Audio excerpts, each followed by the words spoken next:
સૌને વંદન. પરમ આદરણીય મુરબ્બી શ્રી અરુણભાઈ, રાજેન્દ્રભાઈ, હસમુખભાઈ, રામચંદ્રભાઈ, અહીં ઉપસ્થિત અનેક મહાનુભાવો, ભૂતપૂર્વ વિદ્યાર્થીઓ, સમર્પિત શિક્ષકગણ અને વહાલા વિદ્યાર્થી મિત્રો,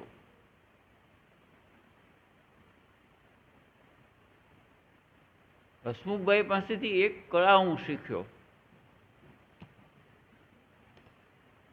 એમને થોડા ફોટા બતાવ્યા, તમે રાજી થયા, અને વિદ્યાર્થીઓ રાજી થાય એટલે અવાજ થાય એટલે આપણે એમ માનવાનું કે રાજી થાય, ન પણ થયા હોય. એટલે એમણે હૈયા ધારણ આપી. આ શિક્ષકનું કર્મ જુઓ કે શાંતિ રાખજો, તમારા બીજા ફોટા બીજાના લોકોના પણ આવવાના છે. એટલે બીજા લોકો કાગડોળે રાહ જોઈ રહ્યા હતા કે આપણો ફોટો ક્યારે આવશે. પછી મેં જોયું કે ઘણા ફોટા આવ્યા, એટલે સાવ ખોટી વાત તો નહોતી કરી. એમ એ ખોટી વાત કરે એવા છે નહીં,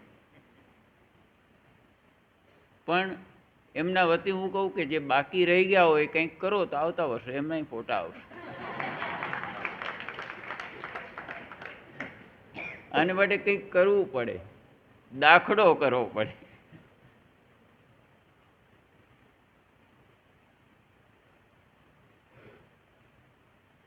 મને સરકારી નોકરી દરમિયાન હું પીજીવીસીએલના ચેરમેન તરીકે કામ કરતો હતો, પશ્ચિમ ગુજરાત વીજ કંપની લિમિટેડના.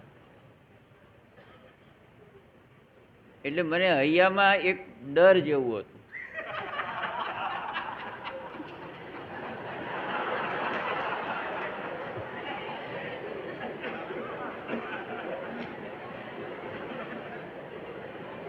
કે આ ગમે ત્યારે લાઇટ જતી રહે અને અરુણભાઈ મને કહે, સાહેબ પીજીવીસીએલનું આવું જ છે.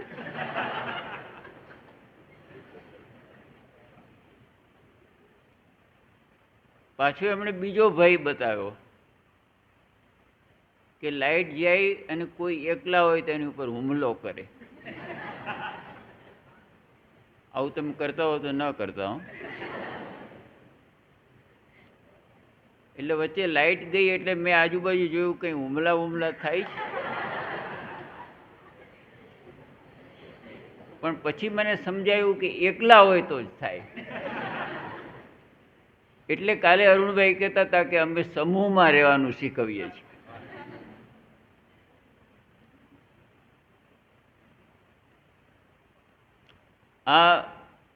આજે મનમાં ભયની વાત કરતા ને, રતિલાલભાઈ નો ફોટો મેં જોયો, રતિલાલ બોરીસાગરનો. કોઈ વ્યાખ્યાન કરવા પણ અહીં આવ્યા હતા.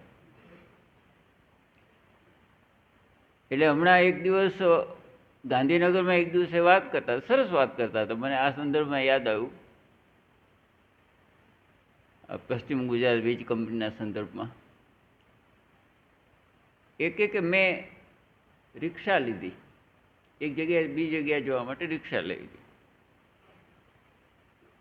એટલે રતિલાલ સોસાયટી એવું કંઈક નામ, સોસાયટી પાર્ક.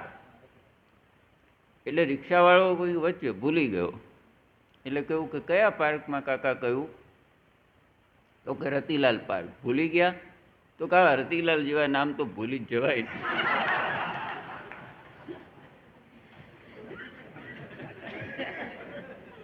હવે રતિલાલભાઈને ડર શું બેઠો કે આને જો ખબર પડે કે મારું નામ રતિલાલ છે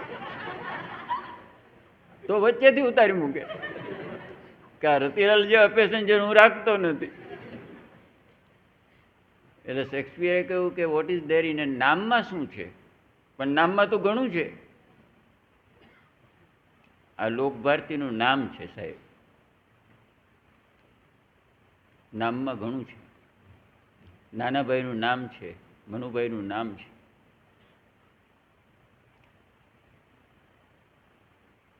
એક ત્યાં આપણે કહેવત છે કે અન્ય ક્ષેત્રે કૃતમ પાપમ તીર્થ ક્ષેત્રે વિનશ્યતિ. એટલે આજે સવારે હું જ્યારે રાઉન્ડ મારતો હતો ત્યારે મને થયું કે મનમાં અનેક વખત નબળા વિચારો આવતા હશે. મને તો આવે છે, મને તમારી ખબર નથી. પછી મને અફસોસ પણ થાય છે. તો એ બધા વિચારોનો નાશ, એનું ક્ષીણ થવાનું નિમિત્ત એ આવી કોઈ સંસ્થાની મુલાકાત છે. અને મનમાં દ્રઢીકરણ પણ થાય કે આપણે સાધુ સંતો ન બની શકીએ, બધા મનુભાઈ ન બની શકે, પણ આવી સંસ્થાની મુલાકાત પછી સારી દિશામાં એકાદ પગલું માંડવાનું પણ નિમિત્ત થાય, એનો અવસર આપે મને આપ્યો છે. અને એટલા માટે હું સદભાગી છું અને આપનો આભારી છું. એક ડગલું ક્યાંથી,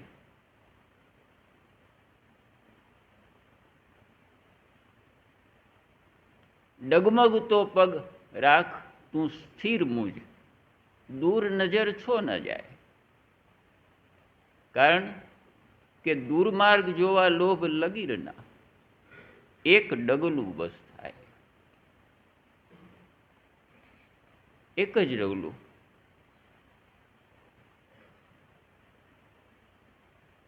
આ સંસ્થાની મુલાકાત એ તીર્થક્ષેત્રની મુલાકાત જેવું છે એવું હું પૂરી સમજપૂર્વક અને જવાબદારીપૂર્વક કહેવા માગું છું.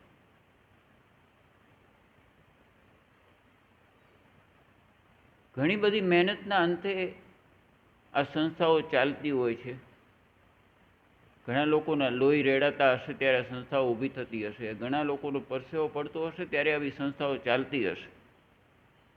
કારણ કે દિવસે દિવસે પડકારો વધારે ને વધારે ઊભા થતા જાય છે. લક્ષ્ય પ્રમાણે, વિઝન પ્રમાણે, મિશન પ્રમાણે કામ કરવા માગતા લોકો સામે એ સંજોગોમાં ઘણા બધા લોકોના પુણ્ય પ્રતાપે આ બધું ચાલે છે. પણ ચાલે છે એટલે મનમાં એક આત્મવિશ્વાસ પણ બંધાય છે કે આ ચાલશે. કારણ કે રસાતાળ જાય પૃથ્વી એવું બનવાની સંભાવના છે નહીં. આશાવાદી રહેવું અને કર્મશીલ રહેવું.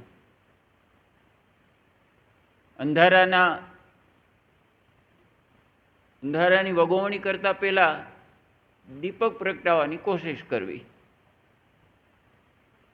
કોઈક લેખમાં દર્શક દાદાએ લખ્યું છે કબીરનો સંદર્ભ આપીને કે બાતે તિમિર ન ભાંજહી, વાતો કરવાથી અંધારું નથી જતું, પણ દિયા બાતી તેલ. આ ત્રણ વસ્તુઓ ભેગી કરો તો અંધારાનો એક ખૂણો તો ઓછો થાય. એમ આવી સંસ્થાઓ એક ખૂણો પણ જો ઉજાળે તો પણ સાહેબે મોટું કામ કર્યું છે. એક રમેશ પારેખનું સરસ પંક્તિ છે, એક દીવો જો છાતી કાઢીને, વિશ્વાસપૂર્વક, ખાનગીમાં નહીં, છાનામાના નહીં, એક દીવો જો છાતી કાઢીને છડે ચોક ઝળહળે તો એ અંધારાના સઘળા અહંકારને હરે. એક જ દીવો. તો તમે તમારું જીવન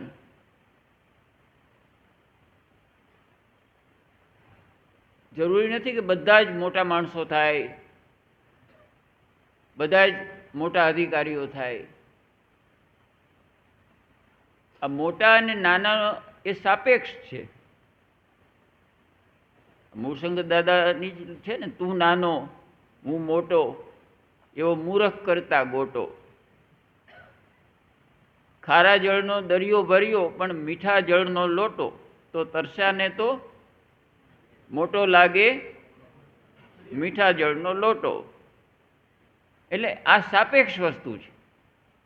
તમારી ઉપયોગિતા કેટલી છે સમાજને, અને સમાજને બીજા ક્રમે ગણો તો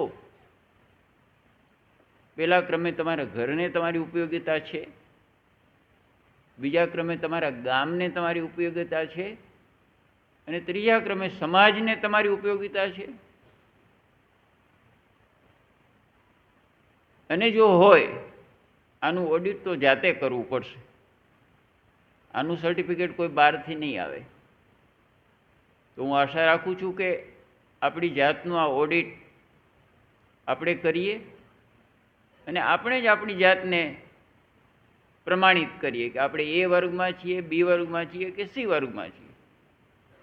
ગુણોત્સવ થાય છે ગુજરાત સરકારનો, જેમાં દરેક શાળાઓને અમુક માર્ક્સ આપવામાં આવે છે. પછી સી ક્લાસમાં ને બી ક્લાસમાં ને એ ક્લાસમાં ને એમ મૂકવામાં આવે છે.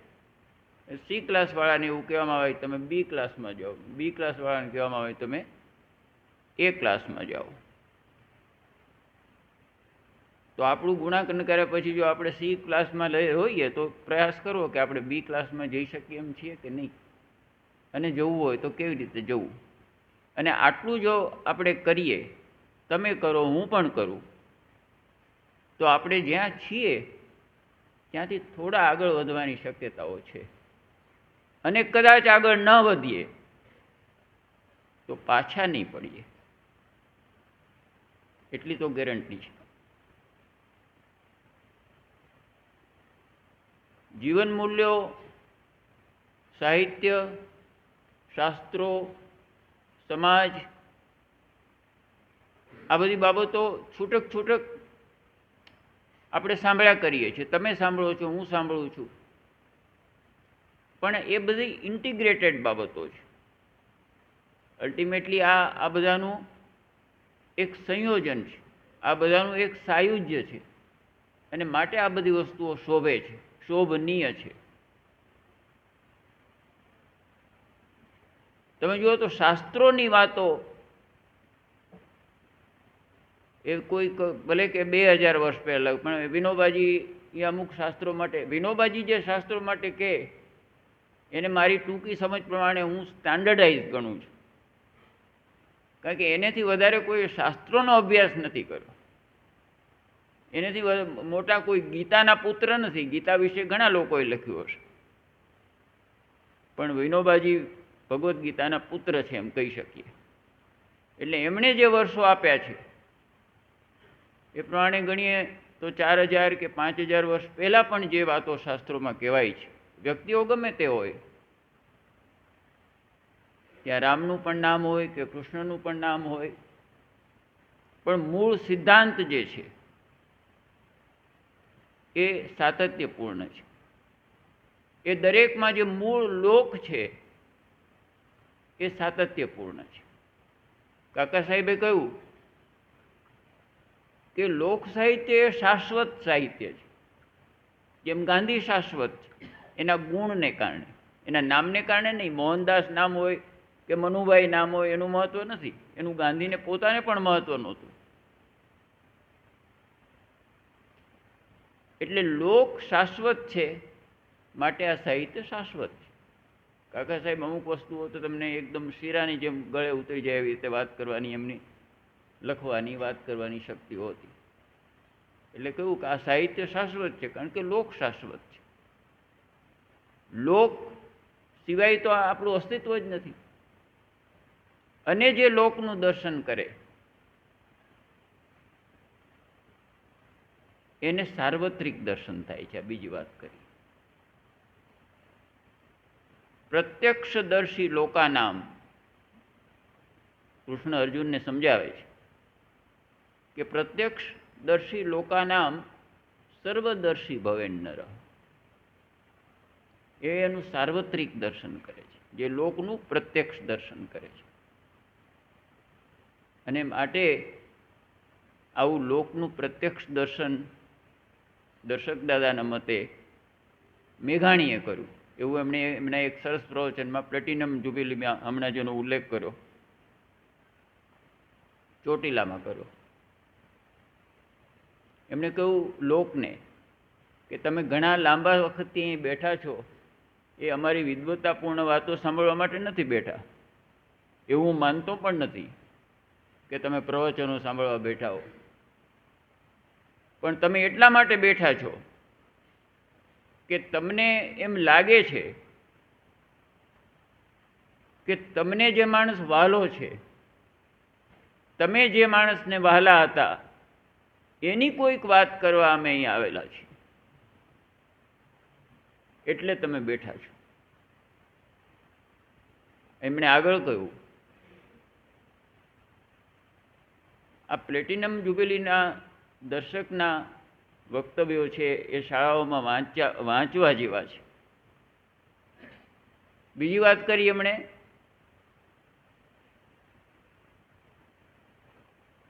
કે તમારી ઓળખાણ, એટલે લોકોને કહ્યું કે તમારી ઓળખાણ એમણે અમને કરાવી.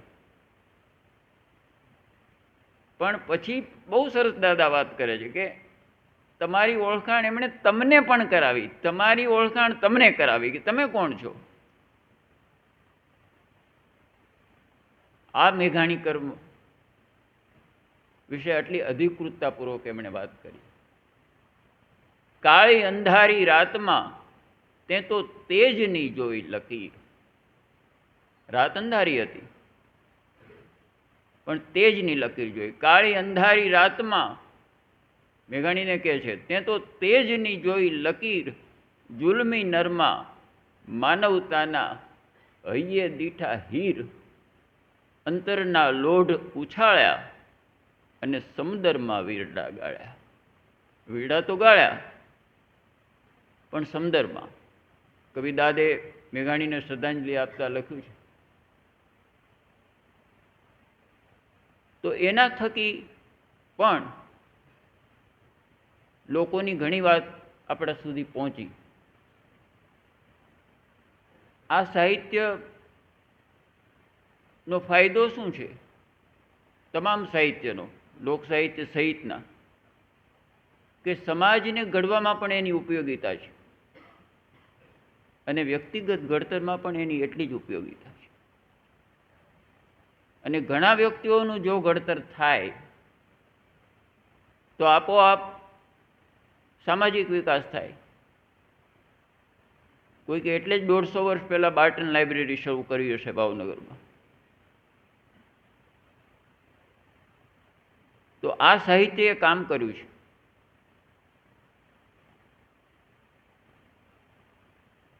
તમે જુઓ કે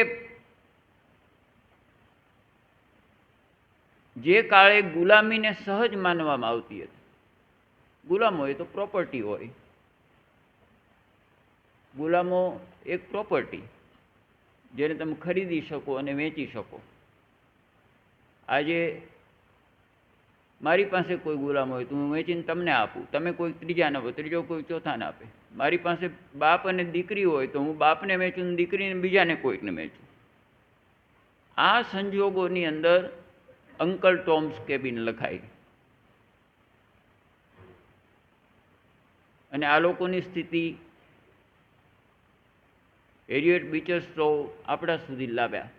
સદભાગ્યે દર્શક દાદાએ ટોમ કાકાની ઝૂંપડી, એવું મને લાગે એનો અનુવાદ પણ કર્યો છે, જે વાંચવા જેવો છે.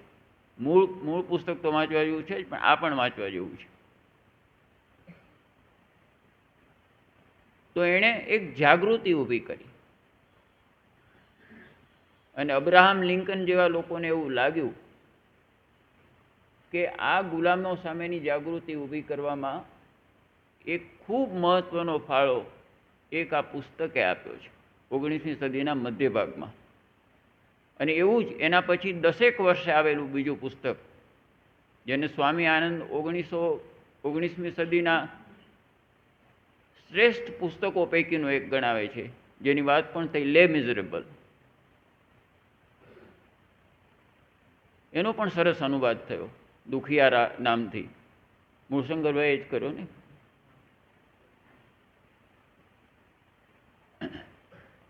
કે જેમાં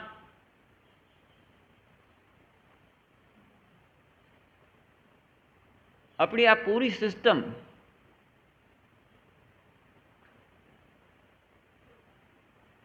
એ કેવી જડબેસલાક વ્યવસ્થા છે કે જેમાંથી માણસને સારા માણસ થવું અને રહેવું કેટલું મુશ્કેલ છે એનું દર્શન કરાવ્યું કે આ સિસ્ટમ કેવી છે.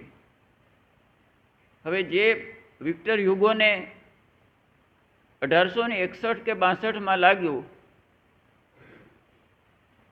તમે જુઓ તો આજે પરિસ્થિતિમાં બહુ મોટો ફેર નથી પડ્યો. 1862 ને 2025માં, આપણે 2025માં આવીશું થોડા દિવસ પછી.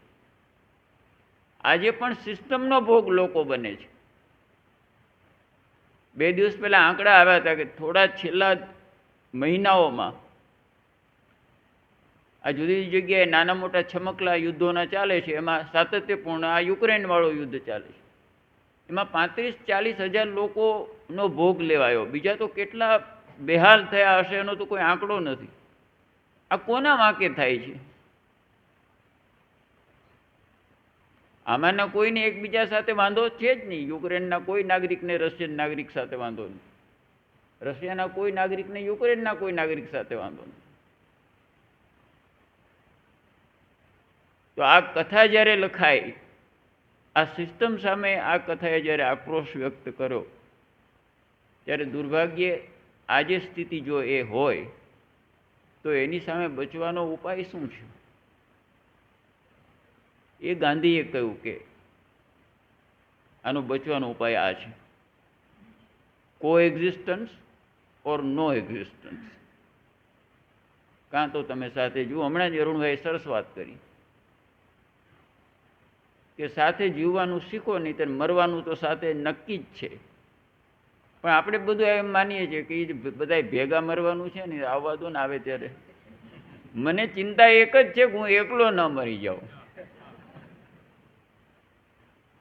બધા સાથે મરતા હોય તો કંઈ ચિંતા જ નથી. આપણે મરી જઈએ ને પાછળ દુનિયા મજા કરે એ આપણને પસંદ નથી. આપણી સાથે મજાનો અંત આવી જાય તો આપણો અંત આવે તો ભલે આવે. આ વૃત્તિ જે શાહમૃગ વૃત્તિ છે, એની સામે ગાંધીએ કહ્યું, અને જે આ શાસ્ત્રોમાં લખાયું, જે લોક સાહિત્યમાં લખાયું, કે આ શાશ્વત જે બાબતો છે, અમારા રમેશભાઈ સંઘવી સરસ ચલાવે છે શાશ્વત ગાંધી.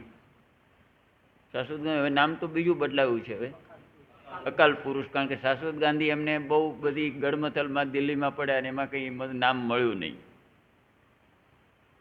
પણ મૂળ તો ગાંધી શાશ્વત છે, ગાંધીના વિચારો શાશ્વત છે, એને ધ્યાનમાં રાખીને પ્રમાણિકતાપૂર્વક, જવાબદારીપૂર્વક એ ચલાવે છે. એ ગાંધીએ કહ્યું કે આ જે ધર્મની હું વાત કરું છું, આ જે સંસ્કારની હું વાત કરું છું, એ કોઈ મારી શોધ જ નથી. આ તો કેટલાય કાળથી ચાલી આવતી બાબતો છે. એણે કોઈ પોતાની નવી પેટન્ટ ગાંધીએ આપ્યું એવું મને યાદ નથી. આપ તો બધા ગાંધી વિચારના જાણકાર છો, પણ કોઈ જગ્યાએ એણે એવું નથી કે હું કહું છું. એણે એમ કેટલીક વાતો કહી, એ પ્રયોગના આધારે કહી કે આ મેં પ્રયોગ કર્યો છે, આવી રીતે પ્રયોગ કર્યો છે, અને આ પરિણામ આવ્યું છે. નિષ્ફળતા આવી હોય તો નિષ્ફળતા એટલી સ્પષ્ટતાથી કહી, સફળતા મળી હોય તો સફળતા પણ એટલી જ સ્પષ્ટતાથી કહી. એણે કહ્યું કે આ ધર્મ ને અહિંસા ને એ બધું તો પરાપૂર્વથી ચાલ્યું આવે છે. ધર્મ અને દૂસર, તુલસીદાસે જે કહ્યું એ જ ગાંધીએ કહ્યું. ધર્મ ન દૂસર સત્ય સમાન. પછી કહે છે કે આ હું નથી કહેતો, તુલસીદાસ કહે છે અગમ નિગમ પુરાણ બખાના. આ એ જ વાત છે જે નિગમોમાં કહી છે, જે શાસ્ત્રોમાં કહી છે, જે વેદોમાં કહી છે, જે કવિતાઓમાં કહી છે, જે વિદ્વજનોએ કરી છે. તો સત્ય અને અહિંસાની આ બાબતો, એ બાબતોનું મહત્વ એમણે વિવિધ વિષયો, વિવિધ માધ્યમો મારફત જે કરાવવાનો પ્રયાસ કર્યો, એ આ સાહિત્ય.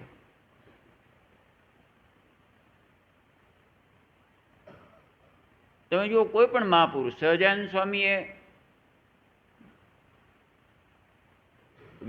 વિનય પત્રિકા નહીં પણ શિક્ષાપત્રી લખી. એમાં એમણે અંતે તો એ જ કહ્યું કે શાસ્ત્રોની બધી જ બાબતો જેનો અભ્યાસ મેં કર્યો અને એની સારી સારી બાબતો જે મને લાગી એ મેં આ મારા સાથી સાધુઓ છે એને સંભળાવીને એમણે લખી, મશાલના અજવાળે લખી. તો આ શાશ્વત બાબતનો તમે જુઓ તો જે કાકા સાહેબે કહ્યું, જે ગાંધીએ કહ્યું, જે સહજાનંદ સ્વામીએ કહ્યું, એનું આ સાતત્ય તમે જુઓ. એ સમાજને ધારણ કરે છે. ધારયતિ હિત ધર્મ એવું કહેવાય છે. એ મૂલ્યો છે, એ ગુણો છે, એ સમાજને ધારણ કરે છે. અને એટલા માટે એ મૂલ્યો, એ ગુણો વિશે આપણે વાત કરીએ, એના વિશે સમજણ કેળવીએ તો આપણા જીવનમાં કંઈક ઉમેર્યા જેવું થાય. અને એટલા માટે આ પ્રકારના સંવાદો, ચર્ચાઓ, વ્યાખ્યાનો એની જરૂર હોય છે. ગાંધી પ્રવચનોમાં માનનારા હતા નહીં. એમણે પ્રવચનોથી કોઈનું ભલું થતું નથી એવું એકથી વધારે વખત કહ્યું છે. પણ છતાં એમણે લખ્યું છે ઘણું બધું. અને અનિવાર્ય હોય ત્યાં ભાષણો પણ ઘણા કર્યા છે, ભલે ટૂંકા કર્યા હોય અને લાંબા પણ કર્યા છે. પણ વિનોબાજીએ તો એમની પદયાત્રા દરમિયાન નિયમિત રીતે પ્રવચનો કર્યા છે. અને એ મને 20-22 ભાગમાં સંગ્રહિત થયા છે. કારણ કે વિનોબાજી હંમેશા કહેતા કે સ્વાધ્યાય અને પ્રવચનમાં આળસ ન કરવી. ઉપનિષદનું વાક્ય છે. સ્વાધ્યાય પ્રવચનાભ્યામ ન પ્રમદિવ્યતિ. એમાં પ્રમાદ ન કરવો.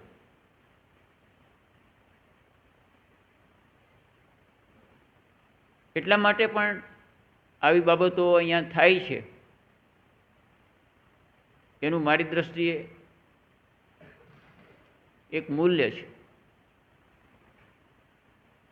તમે પણ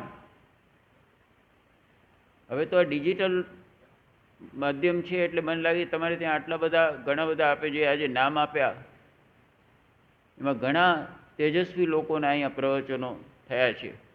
મેં એક પુસ્તક ગુજરાત વિદ્યાપીઠનું જોયું હતું જેમાં એમના જે કોન્વોકેશનની સ્પીચીસ બધી છે એનો એક સંગ્રહ થયો છે.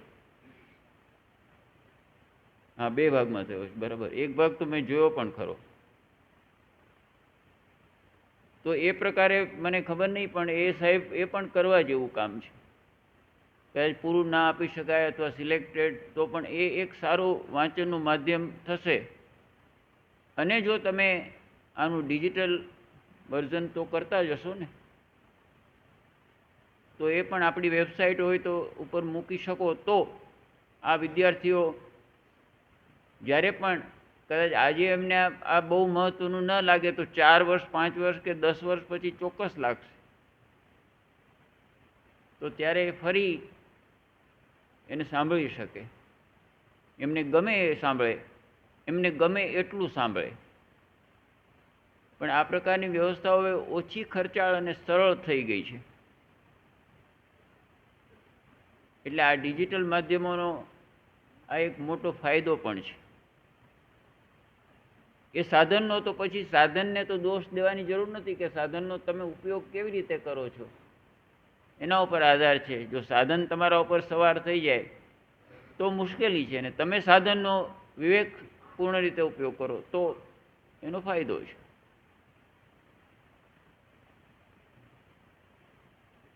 જ્યારે જીવન મૂલ્યો શાસ્ત્રોએ શીખવ્યા એમ આપણે કહીએ ત્યારે શાસ્ત્રોએ એક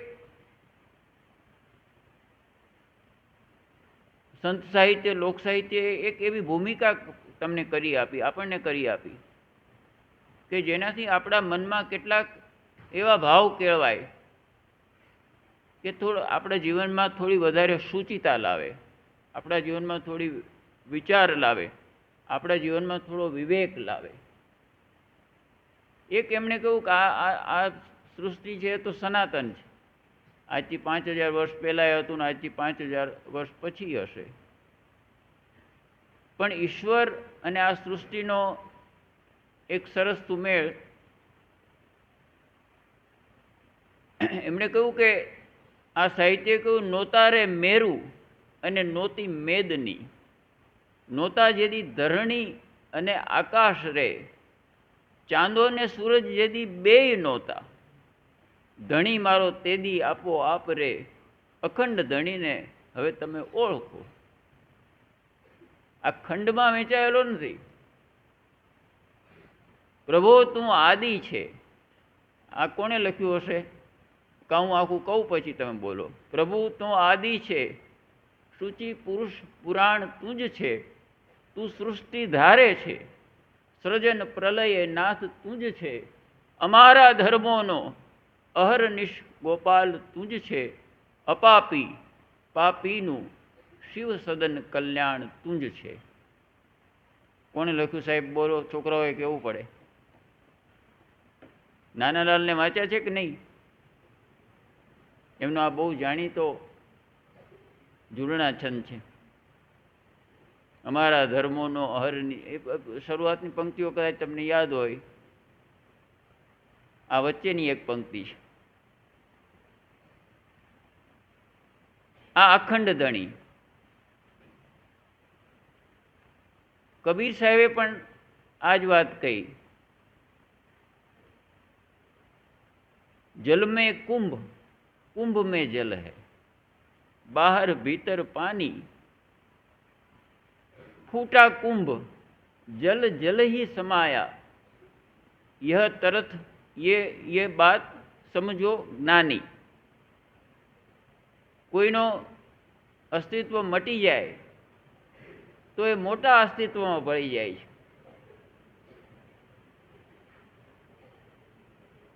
એટલે આખી વાત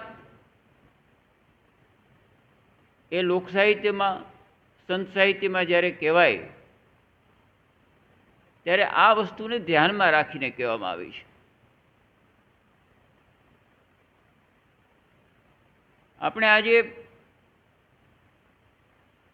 રામ રાજ્ય વિશે વાત કરીએ છીએ કે કોઈ પણ સુશાસન કેવું હોય તો રામ રાજ્ય જેવું હોય. એનું આ લોક કવિઓએ લોક સાહિત્યમાં અનેક જે જાણીતા નામો છે, એમાં એક કવિ દુલાભાઈ કાગનું નામ પણ આ વિસ્તાર તો એના માટે એમનો પોતાનો વિસ્તાર છે. મજાદરના હતા અને ભગત બાપુ તરીકે જાણીતા હતા. ભારત સરકારે 1962માં એમને પદ્મશ્રી આપ્યું હતું. 1962 એટલે તો ઘણા બધા વર્ષો થયા. ત્યારે તો મને લાગે આ વિસ્તાર ને આ બધું ક્યાંથી ને કેવી રીતે કવિ પહોંચ્યા હશે એ આશ્ચર્ય થાય એવી વાત છે. તો એમણે કહ્યું કે રામરાજ્ય કહીએ છીએ એટલે એમાં શું હોવું જોઈએ? તમને પણ ઘણાને કદાચ પ્રશ્ન થતો હોય કે એવું શું હોય રામરાજ્ય હોય? તો એમણે લખ્યું કે એવું હતું રામચંદ્રનું રાજ, તપતો રઘુકુળનો તાજ. હવે તમે જુઓ, અભય ઘર ઘર, નીતિ ઘર ઘર. આ મહત્વની વાત છે કે તમે ભય મુક્ત થયા છો. જો ભય મુક્ત ન થયા હો તો સ્વરાજ્ય હોય એ સ્વરાજ્ય પણ નહીં રહે. અને તમે ભયમુક્ત ક્યારે કહેવાઓ?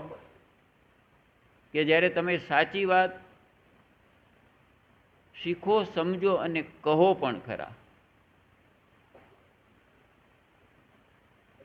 કોઈકે ક્યાંકથી શરૂઆત કરવી પડે. સાર્વત્રિક પાયા પર ન હોઈએ તો આપણે જ્યાં હોઈએ ત્યાં આપણે ભયમુક્ત છીએ. મેઘાણીભાઈએ આઝાદી આવી ત્યારે એ દિવસો પહેલાં, થોડા સમય પહેલાં જ ગયા, એમનો દેહાંત થયો. પણ એમને પાકી ખબર હતી કે હવે થોડા મહિનામાં આઝાદી આવશે, કારણ કે બ્રિટિશ સરકારનું બધું શેડ્યુલ ગોઠવાયેલો હતો. પણ તોય એમણે લખ્યું કે દૂરે દૂરે તથાપી હજી આ આઝાદી તો દૂર છે. બધા કહેતા હતા નજીક છે, એમણે કવિએ કહ્યું દૂર છે. દૂરે દૂરે તથાપી વિજય ગજવવાનું હજી દૂર થાણું. બહુ હર્ષોલ્લાસમાં ના આવી જશો, કારણ કે વિજય સાચો મેળવવો હશે તો હજી ઘણા વર્ષો સુધી ચાલવું પડે એવું લાગે છે. દૂરે દૂરે તથાપી વિજય ગજવવાનું હજી દૂર થાણું, હું તો તોય ન માનું.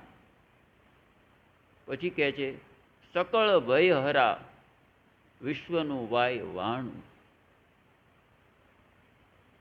માણસ માત્રના મનમાંથી ભય નામની વસ્તુ જો નીકળી જાય તો આઝાદી. બાકી ગોરી ચામડી વાળાનો ભય હોય ને પછી બીજી ચામડી વાળાનો ભય ઊભો થાય, માની લો તો શાસક જ બદલાયા ને. જેની સામે ગાંધીને વાંધો હતો, એમને ગોરી ચામડી સામે કદી વાંધો નહોતો. ગોરા તો એમના અનેક મિત્રો હતા.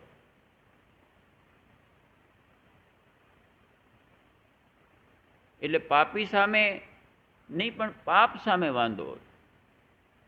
એની ઉપરથી આ વાત પણ સ્પષ્ટ થાય છે. હણોના પાપીને, મને સુંદર મેં લખ્યું છે, દ્વિગુણ બનશે પાપ જગના. એક પાપીને મારશો તો 2 ગણા થઈ જશે. હણોના પાપીને દ્વિગુણ બનશે પાપ જગના. લડો પાપો સામે વિમળ દિલના ગુપ્ત બળથી. પ્રભુ સાક્ષી ધારી. સુંદર મેં બહુ સરસ લખ્યું છે. પ્રભુ સાક્ષી ધારી હૃદય ભવને શાંત મનડે. પ્રતિદ્વેષી કેરું હિત ચહી લડો. આ તો ગજબ વાત કરી છે. પ્રતિદ્વેષી કેરું હિત ચહી લડો, પાપ મટશે.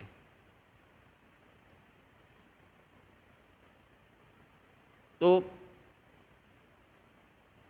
અહીંયા મેઘાણીની વાત કે આને તમે એટલું બધું ઝડપથી માનશો નહીં જ્યાં સુધી જગતમાં અભય ના આવે.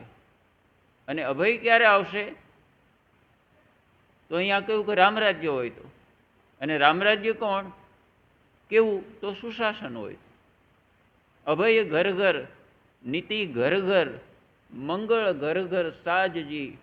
કાળી લક્ષ્મી ભેગી કરવા ઉઠે ના ક્યાંય અવાજ. એવું હતું રામચંદ્રનું રાજ. થોડા ધારા,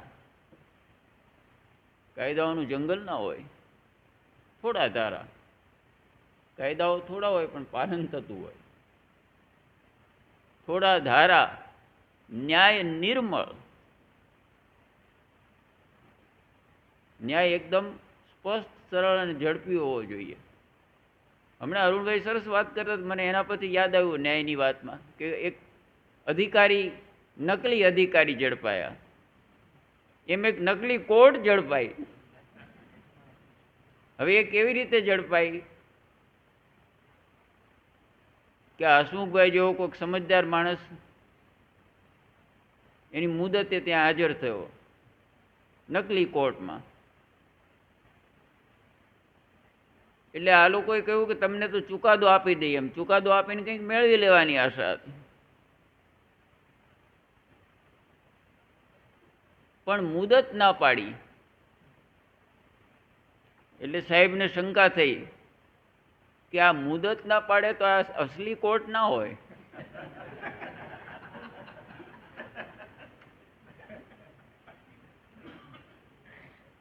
અસલી કોર્ટમાં મુદત ના પડે તો એ કોર્ટ કઈ રીતે કહેવાય? એક લલિત કુમાર મિશ્રા, એલેન મિશ્રા, એ 42 વર્ષ પહેલા કોઈક જગ્યાએ સમસ્તીપુરના બોમ્બ ધડાકામાં લલિત નારાયણ મિશ્રા, એલેન મિશ્રા, એનો 43 વર્ષ પછી હમણાં ચુકાદો આવ્યો. આ તો સિટિંગ મિનિસ્ટરની હું વાત કરું છું. થોડા ધારા, ન્યાય નિર્મળ, વસ્ત્ર રસને અનાજ. એનો વહીવટ રૈયત કરે, એમાં વચ્ચે ન પડતું રાજ. એવું હતું રામચંદ્રનું રાજ. ભીલ નિશાચર પશુ પંખી ઋષિ સંત સમાજજી. ભીલ નિશાચર માનવ પંખી ઋષિ સંત સમાજજી ગુણ પ્રમાણે અધિકાર મળતા અને કરતા રાજનું કાજ. એવું હતું રામચંદ્રનું રાજ.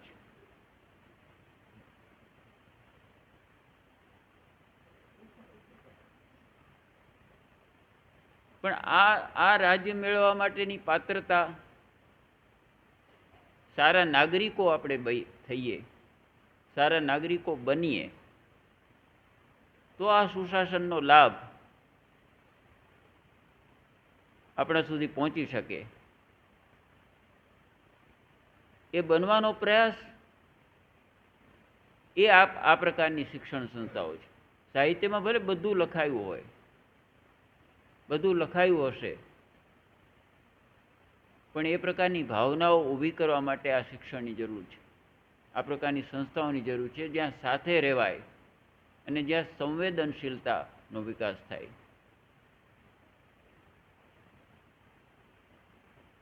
અમીર ખુસરો અને નિઝામુદ્દીન વચ્ચેનો એક સરસ સંવાદ છે. નિઝામુદ્દીનના છેવટના દિવસોમાં અમીર ખુસરો એને પૂછે છે કે બાબા, આવનારા દિવસોમાં, આવનારા વર્ષોમાં, આવનારી પેઢીઓમાં સાર્વત્રિક સુખ શાંતિ કરવી હશે તો શું જોશે? તો એણે કહ્યું કે સંવાદની ભૂમિકા ઊભી કરવી પડશે. સંવાદ હશે તો શાંતિ થશે. સંવાદમાં મારે અને તમારી વચ્ચે મતભેદ હોઈ શકે છે. મતભેદ કદાચ આવકાર્ય પણ હોય, આવકાર્ય છે જ, પણ સંવાદની ભૂમિકા એ જે નિઝામુદ્દીન ચિશ્તીએ કેટલા બધા વર્ષો પહેલાં કહ્યું છે, એ આજે પણ એટલું જ સાચું છે. તમે લોકો જ્યાં રહો છો અને જે રીતે સામૂહિક જીવન જીવો છો, એમાં સંવાદની ભૂમિકા ઊભી થવાનો પૂરો સંભવ છે. 3-4 દિવસ પહેલાં એક બ્રહ્માકુમારી દીદી છે, બીકે શિવાની કહીને, સરસ બોલે છે. એમણે ગાંધીનગરમાં એક પ્રવચનમાં વાત કરી કે આ સંવાદ નામની વસ્તુ ઘટતી જાય છે. એમણે મૂળ તો મોબાઈલ ઉપર વાત કરી કે મોબાઈલને કારણે તમે મારી સામે બેઠા હો, તમે મારી સાથે વાત કરતા હો, હું કોઈ ત્રીજા સાથે વાત કરતો હોઉં, કાં ત્રીજાને મેસેજનો જવાબ આપતો હોઉં. ભાઈ, તારી સામે જેની સાથે વાત કર ને.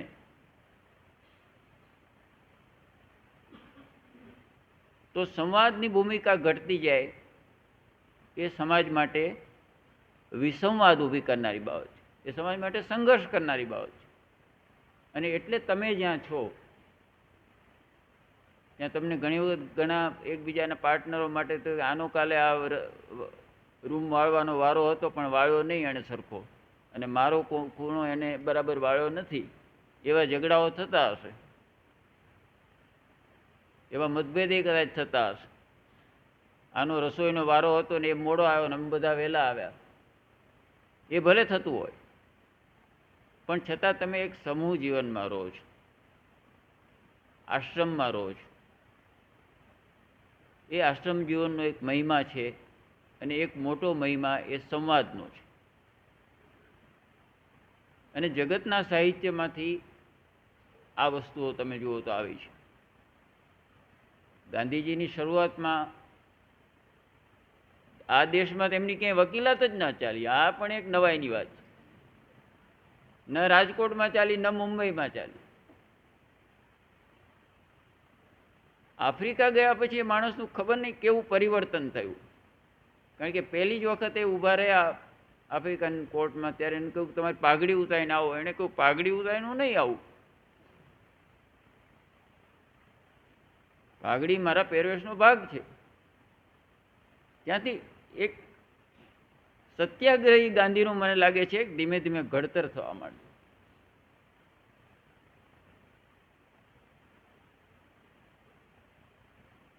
એમણે કહ્યું કે ગોરા વાળંદે મારા કાળા વાળ કાપવાની ના પાડી.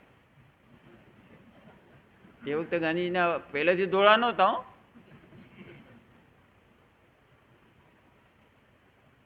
એટલે એમણે આ બીજો એક સ્વાશ્રય શરૂ કર્યો, પોતાના વાળ જાતે કાપવાના. લોકો કે આવું થતું હશે, કોરોનાએ કરાવ્યું. કોરોનામાં ઘરના લોકો એકબીજાના વાળ કાપી આપતા હતા. એટલે આ પરિસ્થિતિમાં તમે જુઓ તો ગાંધીએ જે તે વખતે આ સ્વાશ્રય ખોટો નહોતો કર્યો. એમને કંઈ કોરોનાની કલ્પના નહીં હોય, પણ એટલી તો ખબર હશે કે જે રીતે આ લોકો જીવે છે એ રીતે વહેલા મોડા કોરોનાને આધીન તો થવાના જ છે. કોઈ પ્રકારની મહામારીને આધીન થવાના જ છે, જીવન જીવવાની જે સ્ટાઇલ છે.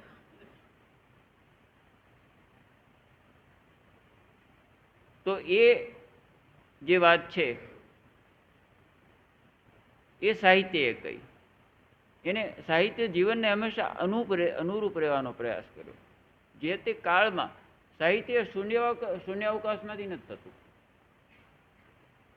જે તે જે પરિસ્થિતિ ઊભી થાય એમાંથી સાહિત્યનું નિર્માણ થાય છે. એક અમારે થોડા વર્ષો પહેલાં બગસરા જવાનું થયું હતું. ત્યાંના એક અધિકારી મિત્રનું આ બહુ આગ્રહ હતો. બગસરા એક જૈનોએ બાંધેલી સરસ કોઈ સ્કૂલ હતી, એનો વાર્ષિકોત્સવ હતો.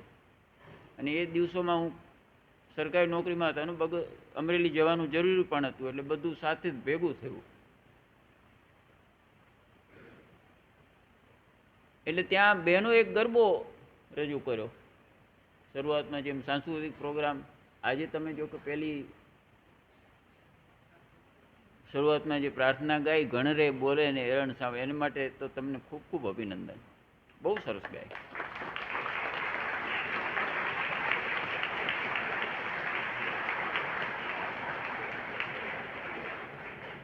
એક તો કાવ્ય પોતે આટલું સુંદર છે ને, તમે એને એટલું સુંદર રીતે રજૂ કર્યું. અદ્ભુત, અદ્ભુત. એટલે આ બહેનો ગરબો ગાતી હતી. ગરબો કેવો હતો કે બગસરા અને ધારીના આસપાસના કેટલાક વિસ્તારમાં હવે સિંહો વધી ગયા છે. એટલે ગમે ત્યારે સિંહ જે છે માનવ વસ્તીઓમાં દેખા દે છે. એટલે એની રંજાડ થાય, લોકોને ડર લાગે ને આ બધું. એટલે ફોરેસ્ટ ડિપાર્ટમેન્ટ, અમારે ગવર્મેન્ટ વાળાનો ધર્મ શું પછી આવે સમયે કે ત્યાં રહેતા હોય લોકોને કે હવે તમે નીકળો અહીંથી બહાર, અમારે અભયારણ્ય કરવું છે. એટલે એવો કોઈક સંદર્ભમાં એમની વ્યથા હતી. આ સાહિત્ય વ્યથામાંથી પણ પ્રગટ થાય. વ્યથામાંથી ઘણું બધું સાહિત્ય પ્રગટ થયું છે. એટલે દીકરીઓ ગાતી હતી કે આ ગીર કેડી વાંકી, આ કંઈ રાજધાનીના તમે હાઈવેના ટોલ રોડ તમે જોયા છે, ક્વોડ્રીલેટરલ, એ નથી. એ તો કે આ ગીર કેડી વાંકી અને મારે માલ જાઓ વાંકી.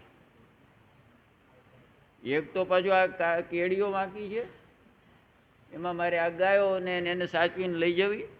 આ ગીર કેડી વાંકી મારે માલ જાઓ હાંકી અને સિપાહી દેતા ડારા. એમાં જ્યારે સામા મળે ત્યારે અમને ખગડાવે છે. સિપાહી દેતા ડારા, નીકળો ગીર બારા. અહીંયા કઈ બહુ મોટી સવલતમાં રહેતા હોય, 5 સ્ટાર એવું નથી, પણ અમારે રહેવું પડે છે. એમાંય આ લોકો વારંવાર અમને ખખડાવે કે હવે ગીરની બહાર જાઓ તમે. આ ચોમાસાનો ગારો અને મારી માથે ઘાસ ભારો. જોવો તમે, ગારો છે. ગારામાં આપણે નથી કહેતા સાચવીને ચાલજો કે પગ લપસી જશે, પડી જશો. આ તો ભારો લઈને ચાલે છે. એટલે કહે છે કે આ ચોમાસાનો ગારો અને મારી માથે ઘાસ ભારો, પણ સિપાહી દેતા ડારો કે નીકળો ગીર બારા. આ ઉનાળાના તડકા અને મારા તનમાં પાડે ભડકા, તનમાં કરે ભડકા, પણ સિપાહી દેતા ડારા, તમે નીકળો ગીર બારા. મેં એને કહ્યું કે આ તમે આ ક્યાંથી શોધી આવ્યા? આવું તો ક્યાંય નથી લખાયું, નથી વંચાયું, નથી મેં સાંભળ્યું. એ કહે સાહેબ આ એ વિસ્તારની બહેનોએ ભેગા થઈ અને ધીરે ધીરે ધીરે આ શબ્દોને જોડ્યા જ. બોલો, આનો કોઈ લેખક નથી, ખરી વ્યથામાંથી જન્મેલું કાવ્ય. લોક સાહિત્ય અને બીજા સાહિત્યમાં ફેર છે. બીજા સાહિત્યમાં કોઈ કર્તાનું નામ લખ્યું હોય કે આ દલપતરામે લખ્યું છે, કે આ નાનાલાલે લખ્યું છે, કે આ ઉમાશંકર જોશીએ લખ્યું છે. પણ નર્મદા નદીમાં કોઈ પથ્થર હોય અને ઘણા બધા વર્ષો સુધી નર્મદાનું પાણી ઉપર જાય અને પથ્થરનો ધીરે ધીરે ઘાટ ઘડાય ઓટોમેટિક. એનું કોઈ ઘાટ ઘડે છે? નથી ઘડતું. અને એમાંથી આ શિવલિંગ થાય તો આપણે એને શું કહીએ છીએ? સ્વયંભૂ શિવલિંગ. આ લોકસાહિત્ય સ્વયંભૂ છે. કાળના પ્રવાહમાં કેટલીય નદીઓના પાણી ઉપર ગયા હશે.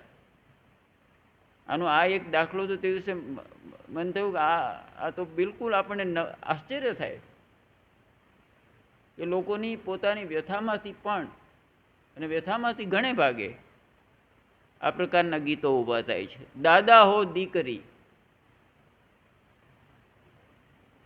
તમે જુઓ તમારે ત્યાં તો આ સારું છે કે કેટલા 18 લાખ લીટર પાણી તેનો સંગ્રહ કરો છો, એટલે તમારે બહુ વાંધો નથી આવતો. આ તમારા દાદાઓ સારા, જૂના દાદાઓ સારા છે, પણ નવાય સારા છે. તમને નવા સામે ક્યારેક નાની મોટી ફરિયાદો થતી હશે તો ભૂલી જજો. આ દીકરીનું વાત સાંભળજો કે દાદા હો દીકરી વાગડમાં ન દેજો. વાગડ પ્રદેશ તો આમ સરસ છે, પણ પાણીની તકલીફ. એટલે સાસુઓ અમારા ઉપર શું કરે છે?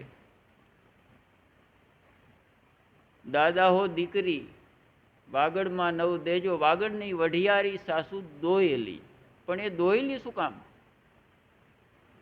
કે ઓશી કે ઈંઢોણી. આ સાહિત્ય જે વાત કરી એમાં આની વ્યથાની વાત કરી. ઓશી કે ઈંઢોણી મારા પાંગતીએ સિંચણિયું રે સહી, ઉગીને આ થમીઓ સામે રે ઓરડીએ બહુ તમારું બેડલું રે. આ અહીંયા આ છે, અહીંયા આ છે, અને આ સામે કૂવો છે. અને એમાં જ આવે છે કે ઘડો ન ડૂબે મારું સિંચણિયું નવ પૂગે, ઉગીને આ થમીઓ કૂવા કાંઠડે. સવાર મેં શરૂ કર્યું ત્યારે સૂર્યનારાયણ ઉગતા હતા. આખો દિવસ શ્રમ કર્યો ત્યારે સૂર્યનારાયણ આથમતા હતા. પણ પાણી તો માંડ માંડ મળતું હતું.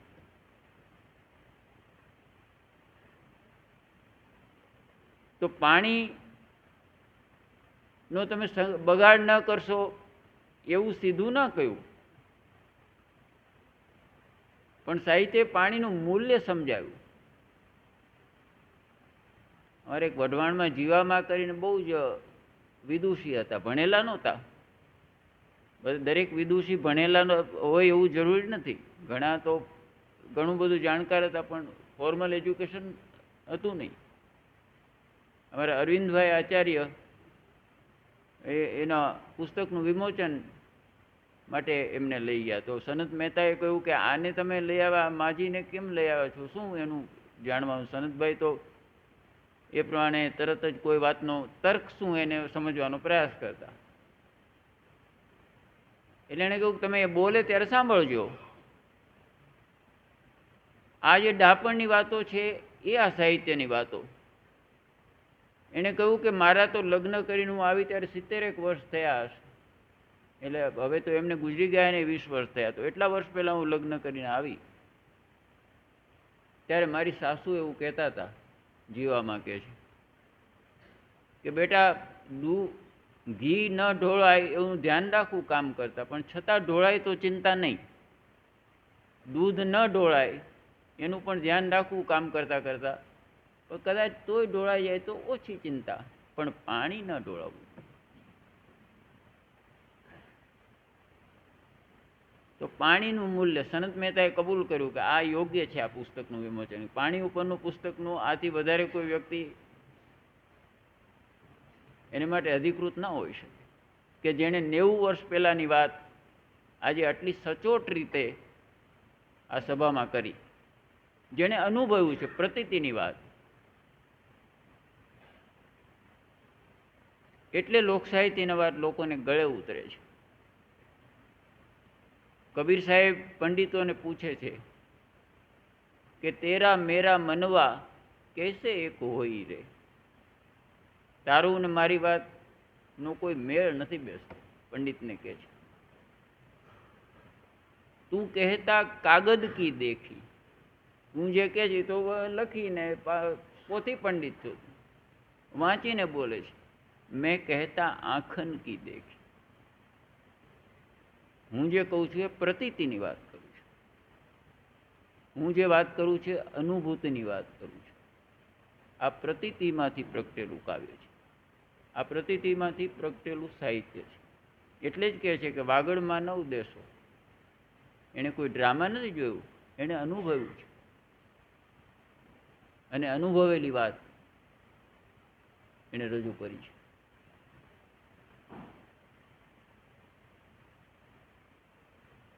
આપણે ત્યાં આ સાહિત્ય લોકનું છે, એટલે લોકના જે જુદા જુદા પ્રકારો છે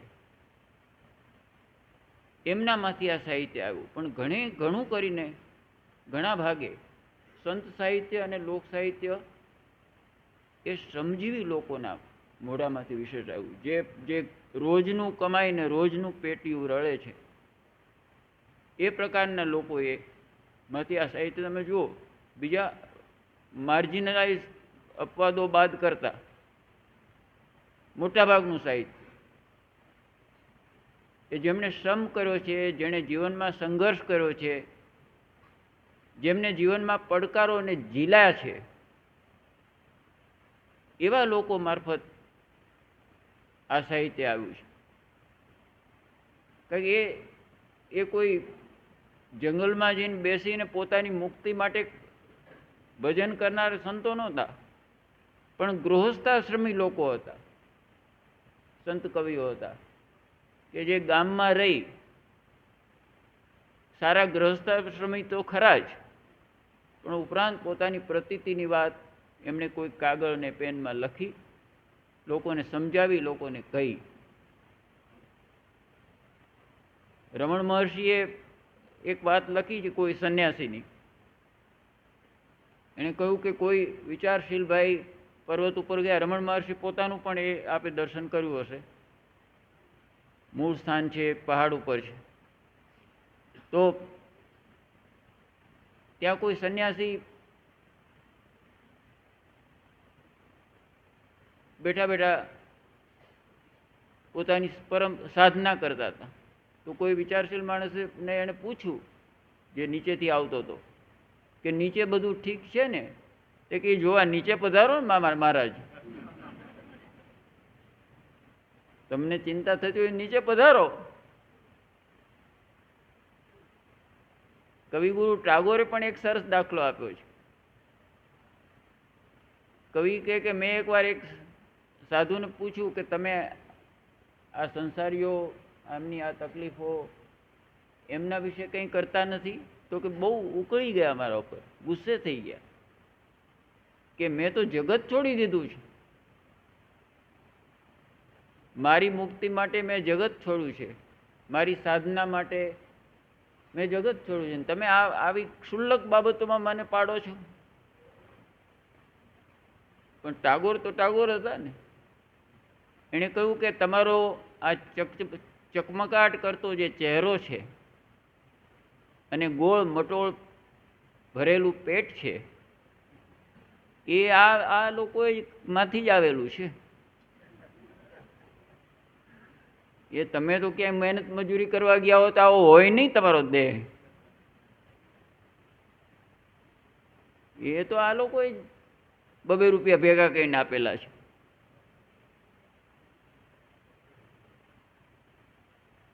એવા સાધુ ચરિત્રો નહીં. આ સાહિત્યમાં એ સાધુ ચરિત્રોની આ વાત નથી. સુરતમાં હું કામ કરતો તો એટલે આ ભાઠા પ્રદેશ, ડુમસ ને એ બધો વિસ્તાર છે, એ અમુક ગામડાઓ પછાત છે, પણ જ્યાં ઔદ્યોગિકરણ થયું છે એ ભાગ થોડો હવે આગળ છે, ત્યાં ઘણી બધી ઇન્ડસ્ટ્રીઝ આવી છે. એટલે એક દિવસ હું પાછો આવતો હતો કંઈ ગામડાઓમાંથી, તો એક મોટી ફર્ટિલાઇઝર કંપની ઇફકોનું સરસ ભવ્ય ગેસ્ટ હાઉસ, એની બહાર બધા બહુ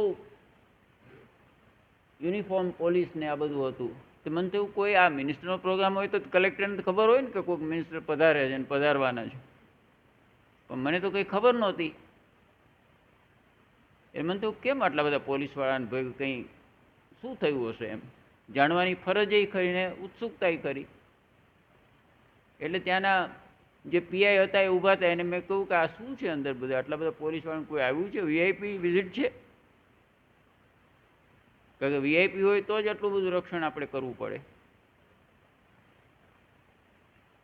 એણે કહ્યું કે ના, કોઈક સાધુ મહાત્મા આવ્યા છે અને એ લોકોનું મોટું સિક્યુરિટી છે. આપણી તો સાહેબ આમાં ઓછી છે, એમણે આપણા જેવા ઘણા ડ્રેસ પહેરેલા છે.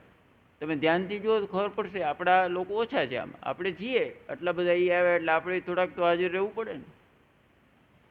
તો મેં તો એ શું કામ આટલી બધી સિક્યુરિટી રાખે છે? તો કે એમને એમની સલામતીની ચિંતા છે. લો બોલ. પછી ત્યાં સુરતના 2-3 લોકો આવ્યા કે સાહેબ આપ બહુ સમયસર આવ્યા છો ને આપ દર્શનનો લાભ લો. એવું કહે લોકો, દર્શનનો લાભ લો. તમે ન લેવો હોય તો લેવો.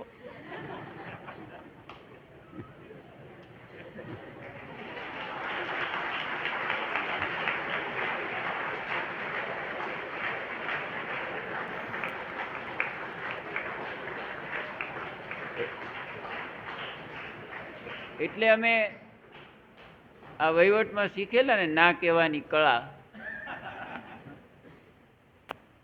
એટલે મેં એને કહ્યું કે આજે હું બધા ગ્રામ્ય પ્રદેશોમાંથી આવું છું, મેં ભાષા પણ જરા ઊંચી વાપરી, અને આજે હું એટલો પવિત્ર નથી કે આ મહાત્માનું દર્શન કરી શકું. કાલે હું નાહી ધોઈને આવીશ એમ કંઈ. ત્યાંથી તો હું છૂટી ગયો. પણ 1 વર્ષ પછી મારા મનમાંથી એ મહાત્માની છબી તો ખસી ગઈ. જવાનું તો મારે હતું જ નહીં એટલે પ્રશ્ન નહોતો. પણ 1-8 વર્ષ પછી એ તો સજ્જન લોકો હતા જે એમને ત્યાં લાવતા હતા, એમનો ભક્ત સમુદાય. એટલે મેં એમને પૂછ્યું, કીધું વરસ થયું પેલા મહાત્મા નથી આવવાના ને? તો મનમાં તું રજા લઈ લઉં. કે સાહેબ આ વખતે નક્કી નથી. મેં નક્કી કેમ નથી? કારણ કે એમને તો ચાર્ટર ફ્લાઇટમાં આવી શકે એવી સ્થિતિ છે. એ વાત સાચી આપની, પણ કે સાહેબ જામીન મળે તો આવે ને. લો બોલો. એટલે જેલમાં છે, અને જામીન તો નકલી કોર્ટ હોય તો મળે. અસલી કોર્ટો જામીન આપે પણ પૂરો વિચાર કરીને આપે કે આ મહાત્માને બહાર કાઢવા જેવા છે કે નહીં. ઘણા મહાત્માઓ ઘણા વર્ષોથી પડેલા છે અંદર. સાચું કે ખોટું કારણ આપણે જાણતા નથી, એ તો કોર્ટો એનો નિર્ણય કરવાનો છે. હવે આનું શું કરવું તમારે? કે જામીન તો મેં એમને કહ્યું કે હું ગૂંચવાઈ ગયો કે હવે તો આવવાનું આમનું નક્કી જ નહીં.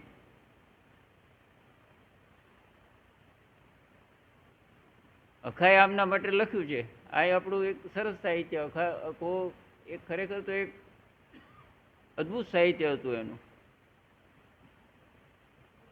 દેહાભિમાન હતું પાશેર. પહેલેથી આમ એને હતું જ ખરું કે મારું શરીર કેટલું સરસ છે ને હું કેવો સરસ લાગુ છું વગેરે. દેહાભિમાન હતું પાશેર, તે વિદ્યા ભણતા વાજ્યું શેર. થોડુંક ભણી ગયો એટલે શેર થઈ ગયું. ચર્ચા વધતા તોલે થયો કે હવે તો હું ચર્ચા કરી શકું છું. અને ગુરુ થયો ત્યાં મણમાં ગયો. ગુરુ થયો ત્યાં થયું કે હવે તો હું મારું તો વજન ઘણું થઈ ગયું, મારું મૂલ્ય તો ઘણું થઈ ગયું. પોતે હરીને જાણે નહીં લેશ, અને ધરી બેઠો ગુરુનો વેશ. સાપને ઘેર પરોણો સાપ. આવા બે મહારાજો મળે તો અખો કે શું થાય? સાપને ઘેર પરોણો સાપ, મુખ ચાટી ચાલ્યા ઘેર આપ. બે એકબીજાને સૂંઘીને ઘરે જતા રહ્યા કે આપણે છીએ એવા જ આ મહારાજ છે.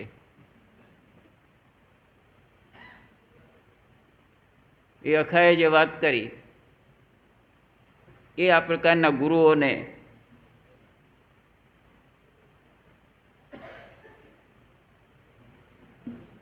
પિસ્તાલીસ મિનિટ ના પણ કલાક એક થવા આવી. યસ.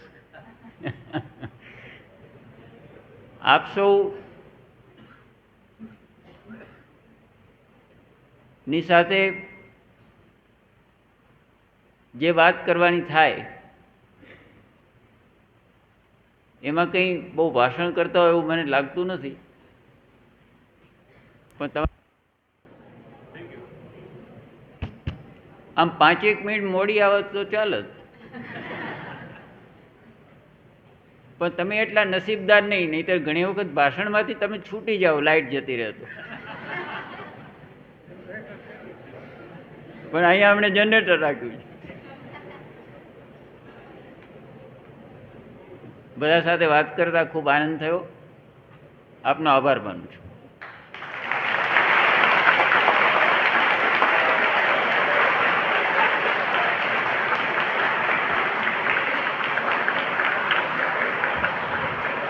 આભાર વસંતભાઈ. જીવાતા જીવનની પીડા અને વ્યથામાંથી લોક સાહિત્ય સર્જાતું હોય છે.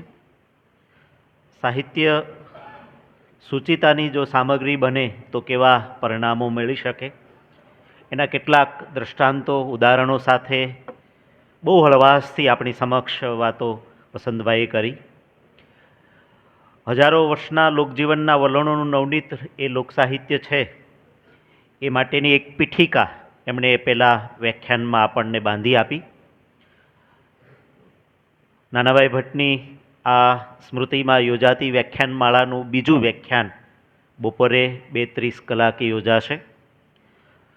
આ જ વ્યાખ્યાનમાળાના રસપ્રદ અંશો તમને બપોર પછી સાંભળવા મળશે, એટલે સૌ વિદ્યાર્થીઓ ઉત્સુકો તમને તમારા શ્રવણ ધર્મમાં કોઈ વિક્ષેપ ન આવે એટલા માટે યોગ્ય પસંદગીના સ્થાને બેસવા માટે સમયસર આપ ઉપસ્થિત થઈ જશો. કાર્યક્રમને સમાપન તરફ લઈ જતા પૂર્વે 2-3 નાની વિગતો. હું જાણું છું કે સાહિત્યનું ભાવન કરવું જેટલું સહેલું છે એનાથી વધારે મજાની વસ્તુ ષડાદી રસોનું ભાવનનું છે. એટલે હવે એક ક્ષણ નજીક આવતી જાય છે. આપણી સંસ્કૃતિની એક પરંપરા છે કે વિદ્યાર્થીઓની એવી સમજદારી છે કે મહેમાનોને જમાડીને જમવું એ આપણો સંસ્કાર છે. એટલે આ સંસ્કારની પ્રતીતિનું આચરણ તમે સૌ કરશો એવી શ્રદ્ધા અમારી તમારા પર છે અને એ સાચવી છે અમે. એટલે એના અનુસંધાને અહીંયા ઉપસ્થિત આ કાર્યક્રમમાં ઉપસ્થિત તમામ મહેમાનો સૌ પ્રથમ જમશે. મુખ્ય ભોજનાલયના અંદરના ભાગે એમની ભોજનની વ્યવસ્થા છે. કાર્યકર પરિવારજનો અને વિદ્યાર્થીઓ માટે મુખ્ય ભોજનાલયની બહારની ભાગે વ્યવસ્થા છે. ભોજન મેનુ સરખું છે, વ્યવસ્થા અલગ છે. એટલે સરસ મજાના આ ષડાદી રસોને માણીને એનું પાચન કરીને આપણે 2:30 કલાકે આ સારસ્વત ભવનમાં નિયત સમયે એકઠા થશું. પ્રથમ બેઠક અહીંયા સંપન્ન કરીએ છીએ.